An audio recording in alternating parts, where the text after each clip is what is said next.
شریعت کے بارے میں یہ ذہن سے بالکل نکال دو کہ ڈوز اینڈ ڈونٹس کی لمبی چوڑی فہرست کا نام ہے شریعت. یہ کرو اور یہ نہ کرو، اس کا نام نہیں ہے شریعت. شریعت ہمارے اندر کی فطرت کی پکار کا نام ہے. فطرت اللہ التی فطر الناس علیہا.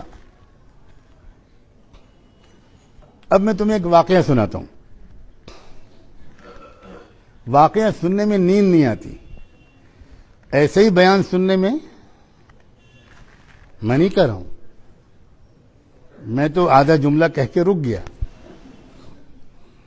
آپ نے کہا ہے کہ نیند آتی ہے، آپ ذمہ دار ہیں. میں کہاں ہمت کر سکتا ہوں کانپور کے بہادروں کے بارے میں کوئی نگیٹو بات کہنے کی. مجھے بہرحال زندہ سلامت واپس جانا ہے، اور یہ تو راستہ بھی نہیں ہے یہاں سے بھاگنے کا.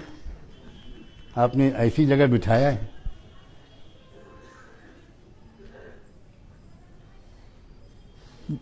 ایک واقعہ سنو. اللہ اکبر. بہت سال پہلے کی بات ہے. میں اس وقت لکھنؤ میں رہا کرتا تھا. لکھنؤ میں ایک ریسرچ انسٹیٹیوٹ ہے، CDRI، central drug research institute. اس میں جو مسلم سائنٹسٹ اور ریسرچ اسکالرس اس زمانے میں تھے، وہ مجھ سے بہت تعلق رکھتے تھے، درس قرآن میں آتے تھے. اس انسٹیٹیوٹ کی طرف سے ایک انٹرنیشنل کانفرنس منعقد کی گئی بایو کیمسٹری کی. اس میں ایک امریکن سائنٹسٹ پروفیسر جارج آرڈن، ان کا نام تھا، وہ بھی آئے. ایک دن میرے پاس مسلمان کچھ ریسرچ اسکالرز یا سائنٹسٹ لوگ آئے، اور انہوں نے بتایا کہ ایک ہمارے یہاں کانفرنس ہو رہی ہے، اب کل اس کا آخری دن ہے. اس میں ایک امریکن سائنٹسٹ آئے ہوئے ہیں، ان کا یہ نام ہے، اور انہوں نے ہم سے کل ہی یہ کہا کہ بھئی ہم کسی مسلم اسلامی اسکالر سے ملنا چاہتے ہیں، ہم اسلام کے بارے میں کچھ جانکاری حاصل کرنا چاہتے ہیں، ہمیں کسی سے ملا دو. تو شہر میں تو مجھ سے بہت بڑے بڑے حضرات تھے، لیکن وہ لوگ مجھ سے ہی واقف تھے. تو انہوں نے مجھ سے کہا کہ آپ کچھ وقت دے دیجئے، کل ہم ان کو لے کر آ جائیں. میں نے وقت بتا دیا اور وہ ان کو لے کر آ گئے. میں نے ذہن میں کچھ سوچ کر رکھا تھا کہ امریکن سائنٹسٹ ہیں، تو اسلام کے بارے میں جو میں ان کو سمجھانے کی کوشش کروں تو وہ سائنس کے لائن سے میں کچھ سمجھاؤں. لیکن جب وہ آئے تو میں ان کا حلیہ ہی دیکھ کر حیران رہ گیا. بالکل سادھو لگ رہے تھے. وہ سر مڑا ہوا تھا اور سیفرون کلر کے، زعفرانی کلر کے کپڑے پہنے ہوئے تھے، اور گلے میں سائیں بابا کا فوٹو لٹک رہا تھا.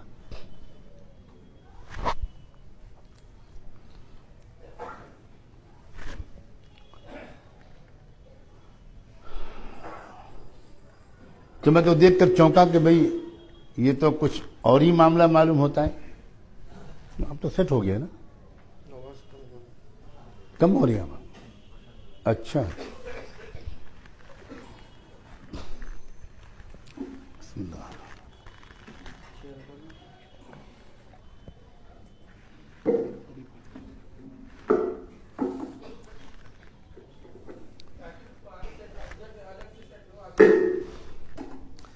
نہیں بس ویسے نہیں.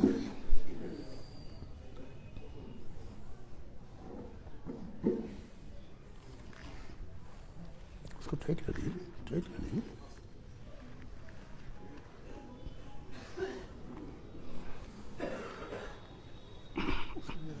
اس کو نکال دیجیے.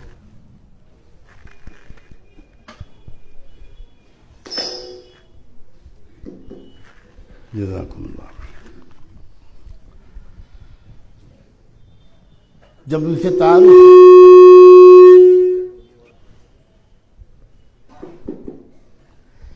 سے تعارف ہوا تو انہوں نے بتایا کہ میں 4 مہینے سائیں بابا کے یہاں درشن اور فلسفہ سیکھ کر آیا ہوں، ویدانت کا.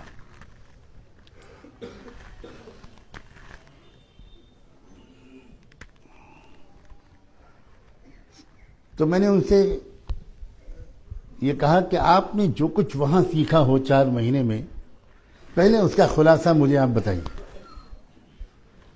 تب میں اسلام کے بارے میں آپ سے بات کروں گا. تو انہوں نے یہ کہا کہ ہم نے جو کچھ وہاں سیکھا ہے اور وہ یہ ہے کہ جب تک انسان اپنی انسٹنکٹ کو، اپنی فطرت کو 100% کچل نہیں دے گا، تب تک وہ خدا کے قریب نہیں جا سکتا، تب تک اس کا نروان نہیں ہو سکتا.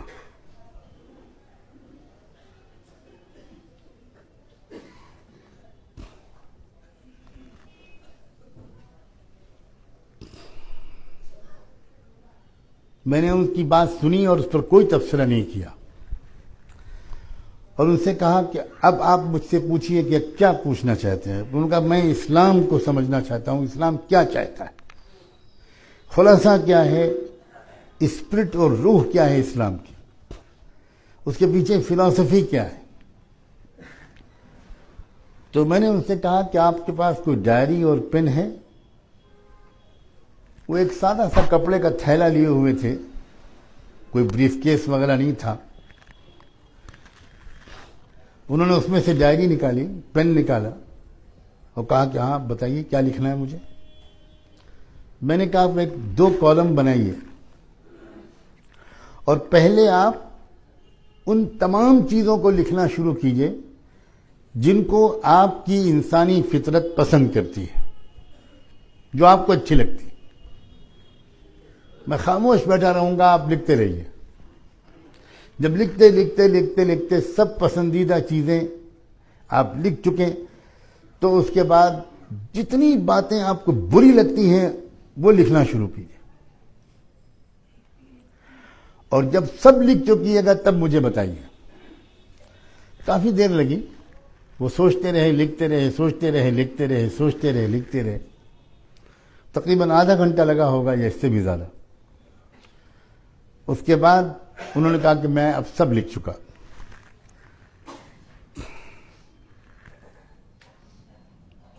میں نے ان سے کہا کہ اب آپ جو کچھ بھی آپ نے لکھا ہے ایک ایک چیز مجھے بتائیے اور میں آپ کو بتاؤں گا کہ اسلام کس چیز کو پسند کرتا ہے، کس چیز کو ناپسند کرتا ہے.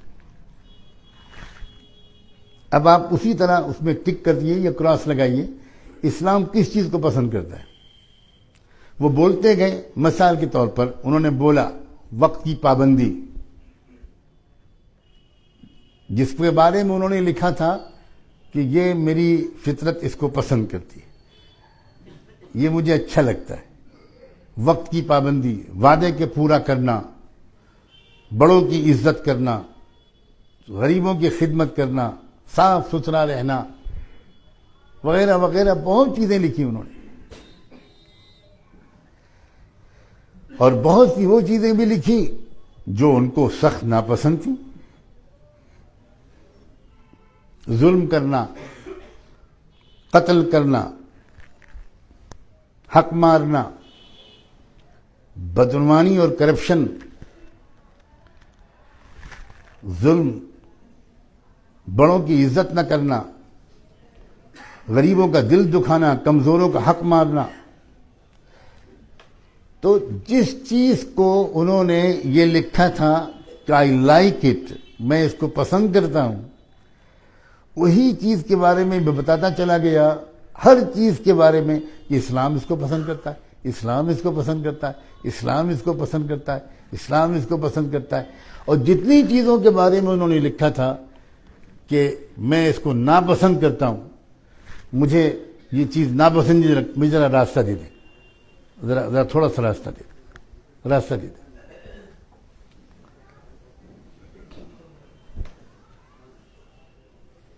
ذرا اور آگے راستہ دے دیں۔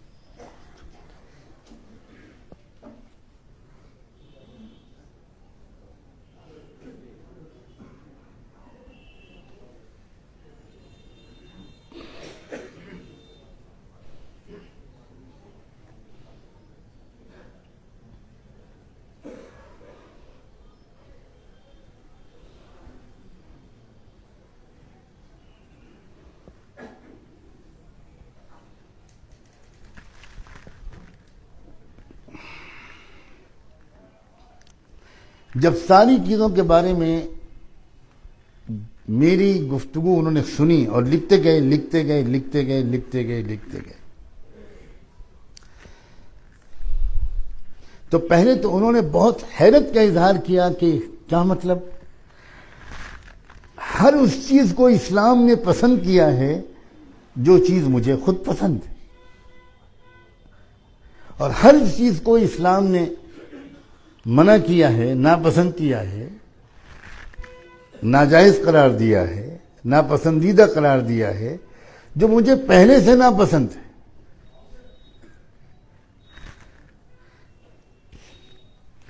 کافی حیرت کا اظہار کیا انہوں نے۔ میں نے کہا کہ اب آپ میری بات کو دھیان سے سنیے،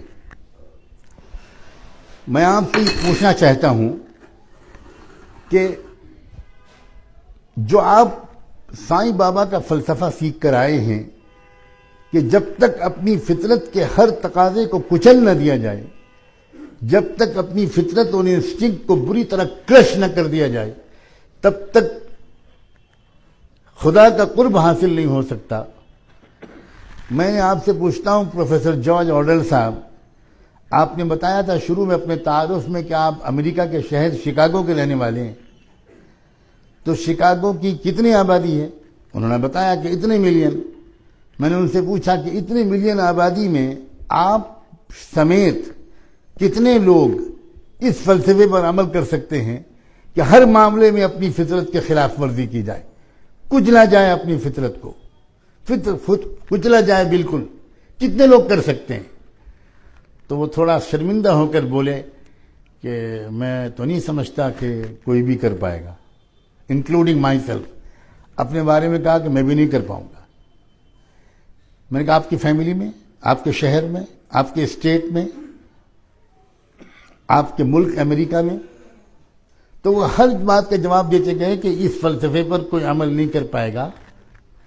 اور میں نے کہا کہ اب آپ یہ بتائیے کہ یہ جو بات میں نے آپ سے کہی ہے کہ ہر وہ بات جو ہماری فطرت کو خود پسند ہے، اسی کو اسلام کنفرم کر رہا ہے، اسی کی اسلام ترغیب دے رہا ہے، اور ہر وہ بات جو فطرت کو، ہماری فطرت کو ناپسند ہے، اسی سے شریعت روک رہی ہے۔